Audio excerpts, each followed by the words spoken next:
guest is Suzanne Gallagher. She is president, is that right? President I'm the executive director. of Parents' Rights and Education, the executive director. And so she's going to be talking a little bit about the Parents' Rights and Education, but also an event that's happening pretty quick is Gathering of Eagles, and tickets are on sale online. And if you love freedom, this is the place to be. So You bet. thank you. Oh, this is a pleasure. How fun.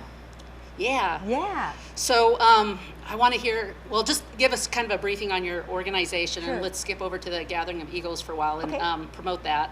Okay. And Sounds good. Yeah. Okay.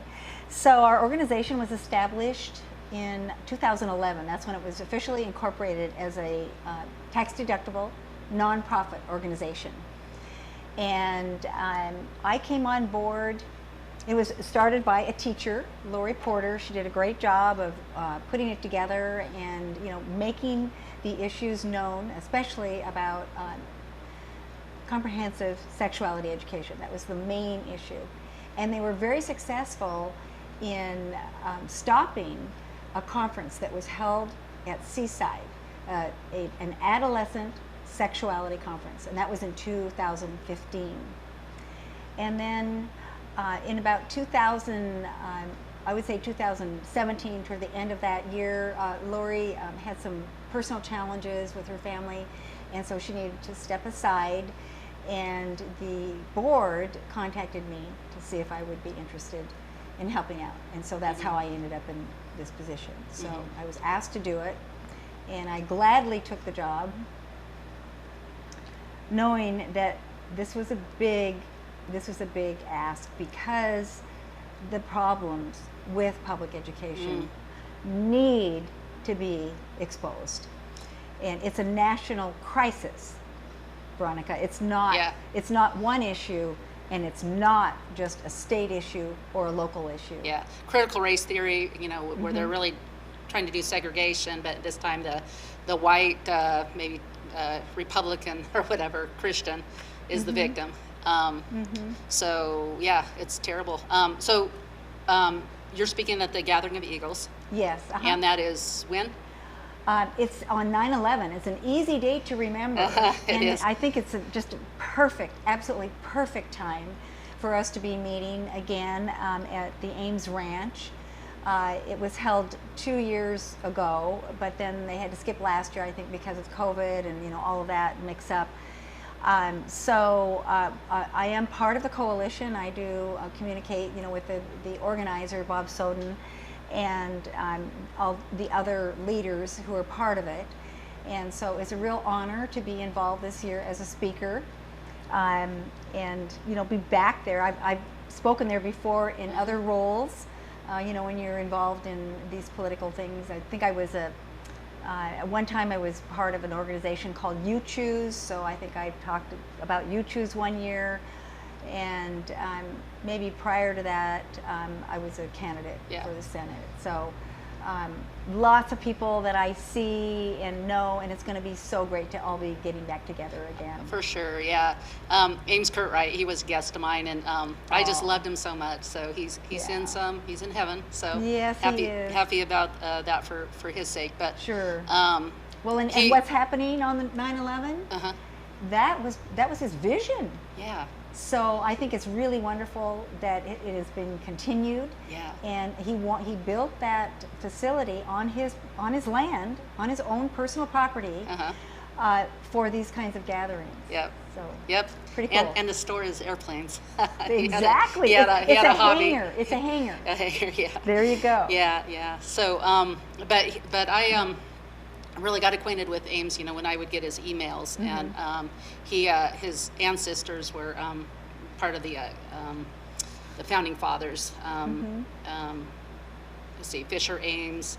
Anyway, they wrote the First Amendment of the Constitution, built the railroad for Abraham Lincoln, Ames shovels, Ames tools. I didn't it just know that. yeah, Okay. just Yeah. goes on and on about his heritage, and but he carried that mantle of Yes. the original content of the Constitution. So anyway, yeah. So with his legacy, it's carrying on.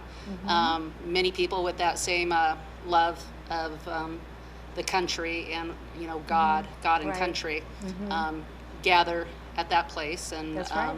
and we have speakers there. So first thing is if people want to go there or they want to look into it further, how can they get tickets? Well, they can Google Gathering of the Eagles on the internet, and that will take them to the website. If they have presence on Facebook, they can also type that in, Gathering of the Eagles, and they can pull up a page.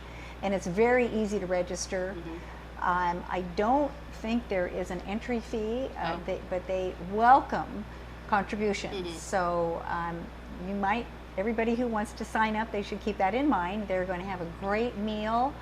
I think I chose pulled pork or something. I thought, wow, this is going to be great food. It was real fancy last time I was Yeah, there. so they do. There's always plenty of everything, and it's a full day. It's a beautiful setting. Get ready for a view that's just breathtaking. Turner, Oregon. Exactly, Turner, and if you own a private plane, you can even fly in. So something for everybody. Okay. Yeah. So, Yeah. who are the speakers this year? Oh, I can pull it up. I don't have the entire list myself, but I'm going to be co-speaking during our time. I think we have about an hour with a woman from California who I know, and I was glad to see that she was also on the roster. And her name is Dran Reese, Dran Reese. And she heads up a ministry in the churches called Salt and Light. And so she's covering a very interesting topic that I care a lot about as well. And we're going to have a discussion this week, which is very timely. You don't want to plan your speech too far in advance because so much is changing. Isn't that the truth? Yes, exactly. So I thought I don't need to worry about that. So she's getting back from vacation, and we're going to talk this week about, we're going to both talk about education and what's going on in the public schools, because it affects everybody. Yeah. This is really serious what's going on. Really, really serious. Yeah. Well, it affects the store owners in downtown Portland because the critical race theory teaches, how can I say it? Black lives do matter. They pick that term, but really what it is, it's a Marxist organization that teaches terrorism. Absolutely. By convincing people that, the world's against them. So exactly. You better fight back. And, Sure. And it just brings disorder. So, yeah. Yeah, and they purposely do organize students. They reach out to students. I'll share a website, Advocates for Youth. Guys, look that one up. Advocates for Youth reaches out to students ages 14 to 24. Now, I think that's very interesting that 24 is considered a part of the youth age group. But, certainly. so yes, so they're putting young people together in that age group, and they are militarizing those individuals. When I say militarizing, they perform militant protests. And they teach these kids how to get their friends, bail money and get them out of jail if they're in jail, and they're out there to cause trouble. Yeah. Serve America Act, Obama passed when he came in office, 2009, I think it was. Yes, 2009. Yeah, and anyway, when I kept following the trail in the web and whatever. It was a worldwide thing to organize kids, his community organizing, and it wasn't about justice. It was about divide and conquer nations. So George Soros, the George Soros model. Right. The Marxist model. They use that fist. That's and, right. And that's communism, Marxism. Yes, it is. And I used to hear it said that religion is, the more deaths are caused through religion. Now, if you want to say that, I would say you can use that for Islam. Or if communism is a religion, I guess then you could say that's the true. truth is that's a lie. That's a lie. That's how they're trying to suppress Christianity, is by saying it causes death.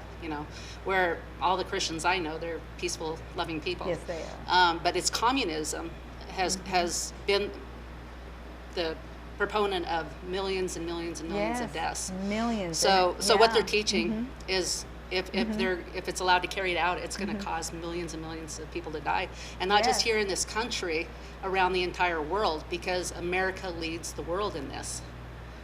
So, You mean in this effort? well, just wherever America goes, I say wherever the Oh, church goes, okay. America goes. Wherever America goes, the world goes. Yes.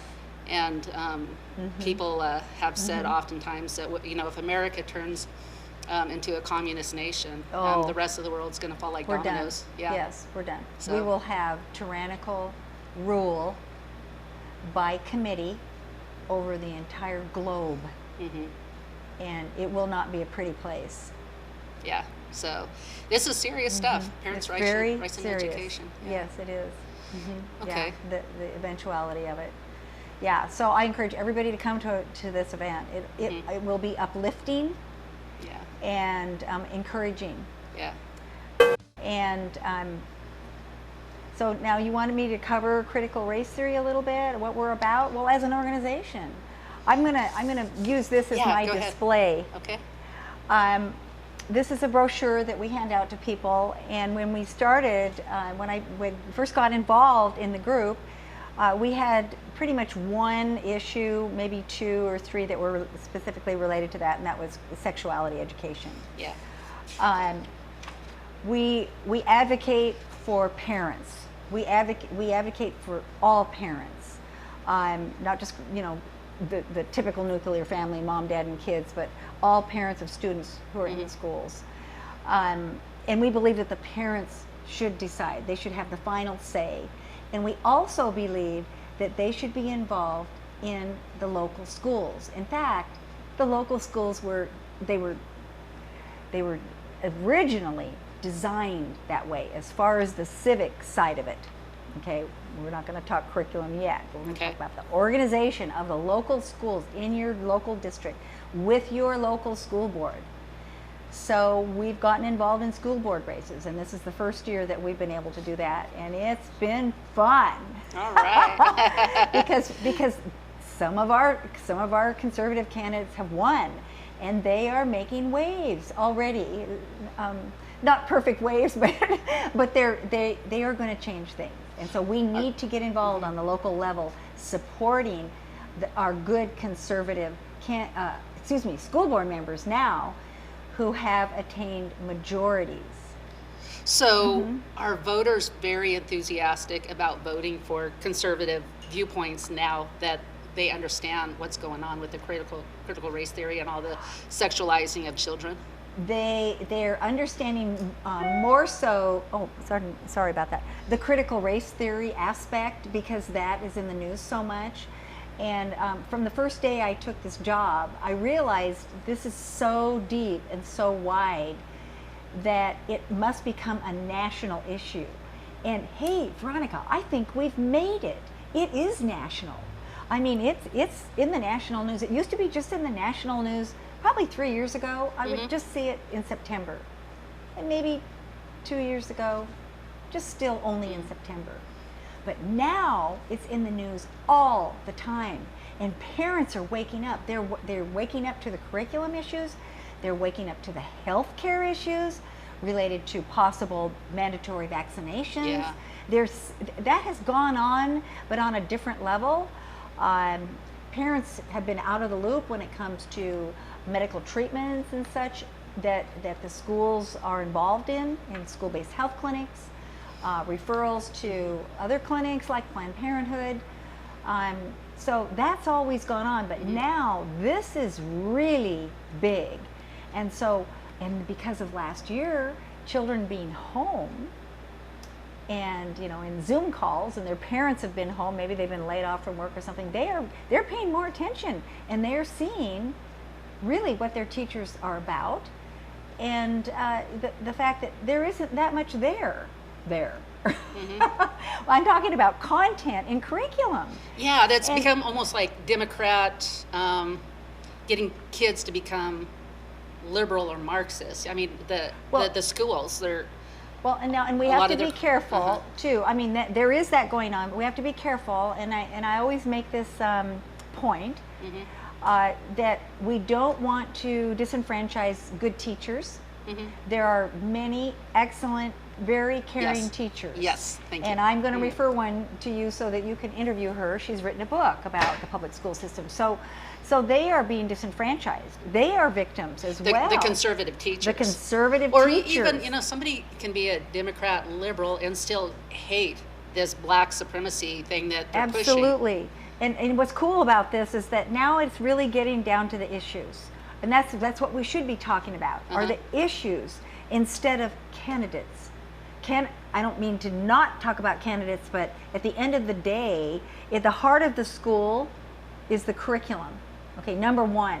And then all of these social service things that are going on in the schools, that's right behind it. And our school systems are no longer education institutions. Did you know that? Is that why Kate Brown, is that why she said, lowered the standards so they can spend more time at politics? Well, Kate Brown, you have to understand something about Kate Brown. She is the superintendent of public instruction. I just read that. It is an ORS law. It is a statute that was passed during the I believe the Kulongoski administration, and they took away the ability. This was like maybe 10 years ago? Yeah, probably around 10, maybe 12 years ago. So you can no longer. Well, wait a minute. No, I remember. Okay, so in 2008, 2009, after Obama was elected, so we can relate to that. That's about when they took away that right for us to vote on the superintendent of public instruction. Remember, we used to vote for that. They had this thing called Race to the Top, and it sounded really good, but so the economy wasn't good, so if the public schools, they want extra money from the federal government, hey, Race to the Top, but what it was is there was agenda involved in that. Is this where that, probably. is that, oh yeah, Obama did nothing without an agenda, a massive game-changing agenda. All of these issues that we feature on our website, like social emotional learning, and they constantly change the names of these programs to kind of confuse people. Social emotional learning was an outgrowth of the self-esteem movement, for example. It's probably 40 years old. So it sounds good. It sounds good, but it's not good. It's not good. And because of why? Well, because they're focusing on psychology. They're telling teachers that they are that they can be counselors When they're not. when they're not. They're not trained to be counselors. Excuse me. So to shock people, do you want to tell that story that there's a video on your website that you shared with me about the woman who's speaking out from the Salem public school system, whose daughter was counseled to become a man? Yeah, so I'd like to bring your viewers' attention to our website. It's Parents' Rights in Ed, abbreviation for education, parentsrightsined.org. And on the home page, we feature 12 videos. There's an icon there, graphic, that says Northwest Safe Schools Summit. That was held on April 24th of this year. We've been planning it for over a year. There were, all of these COVID restrictions that caused us to have to move locations, change speakers, do all these different gyrations. But we decided, okay, we're having it. It's April 24th, and we did have it this year. It was a huge success. And we videotaped all of the speakers. There are 12 separate videos featuring great speakers, local, as well as regional and national. We have 4 national speakers. And one of our local speakers is a woman whose daughter was attending Newburgh High School when she was 14. Mom and dad had divorced. Newburgh High School. Did I say Newburgh? No, you said Newburgh. Yes. Okay, and I said Salem. Yeah, so Newburgh High School, correct, yes. It's important, that we are specific about the schools and the districts that we're talking about, and especially because people don't think that this is in their district. So, but it's not just in Newburgh that this is going on. So the Newburgh High School embraces gender identity. They embrace K through 12 sexuality education, and you know, all of the ramifications that surround that, which would include sex is you have you're sexual at birth, right? So that's why we teach kindergartners about sex. That's what they think. And that sex is for pleasure, and that all people, and students included, minors, have the right to safe sexual pleasure. That is what CSE is. Okay, just want to be clear about that. Okay, so her daughter is a freshman, was at the time a freshman in the Newburgh High School. And mom felt pretty comfortable. I mean, Newburgh is historically a very conservative community. It's not downtown Portland. And so, you know, parents feel, you know, they feel safe. They feel their kids are safe and things are good. Newburgh, George Fox, Christianity, you think? Exactly. You know, that's what I thought. That's what you think. I'm really shocked to find out that Newburgh has a bunch of problems. Well, they're going to try to solve them. Now they have a majority on the school board. Right. So Good. That's one of the action items everybody needs to take in their community. So at the time, this gal, 14-year-old girl, she made a friend at school, and it was through a club. She was invited, I think, by the art teacher, you know, one of the staff, you know, in the school to attend an event that the club was putting on, and so that's how she got introduced to it. And she decided to change her sex.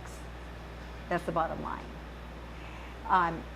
Did she do it with her mom, not her mom's knowledge? Oh no, her mother didn't know really what was going on. So all of a sudden she started bit changing a little bit. Well, she didn't. No, she didn't begin hair. to change herself physically, but she was in a group of individuals. It was the Gender Sexuality Club that is on campus, and sponsored by the school system. I mean, they allow it, and they don't require that the parents know what their kids are doing. And so she, over time, and people who have children in high school, they know the confusion and the strong pull of your peer group. Yeah. And so here's a gal who's feeling a little bit alone and, you know, sort of out of it. And she makes friends with another girl who has some similar family challenges, and that girl, her friend, was actually transitioning. And the video, the whole story, is on our website, and the mom tells about this. It's really, and it's not exclusive to Newburgh High. This is happening all over, and we hear story after story. Another speaker is Walt Heyer. He was our keynote speaker. And excellent. I really encourage people, go to our website, watch those videos, and find out what's really going on in the school system. Do we have time to do a part 2? Sure we do. Okay, good. All right. So those are just some of the stories, but stay tuned for part 2 next week or the week after, where you will see and hear more things that are going on in the schools, and hopefully we'll have some solutions for that, or at least Suzanne will. And Gathering of Eagles, September 11th. Go to the website and find out more about that. And hopefully we'll see you there. Have a good week. Bye-bye.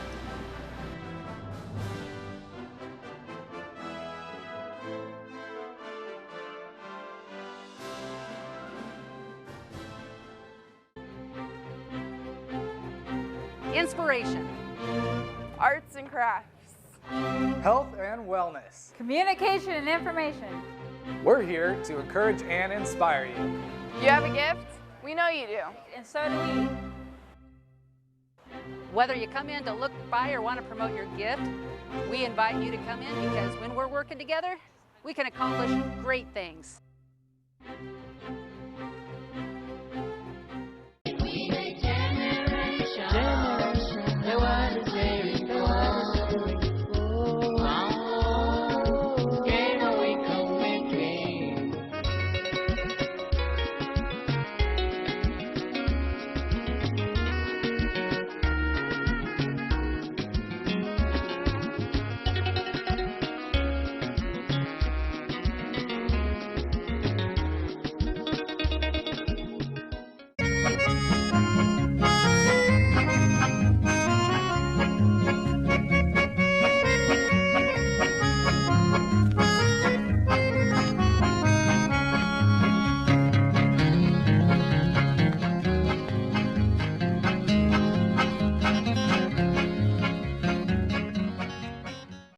Colloidal silver is proven to kill all viruses, bacteria, and fungus. Although not approved by the FDA, I was so impressed with the results, I decided to offer it to you.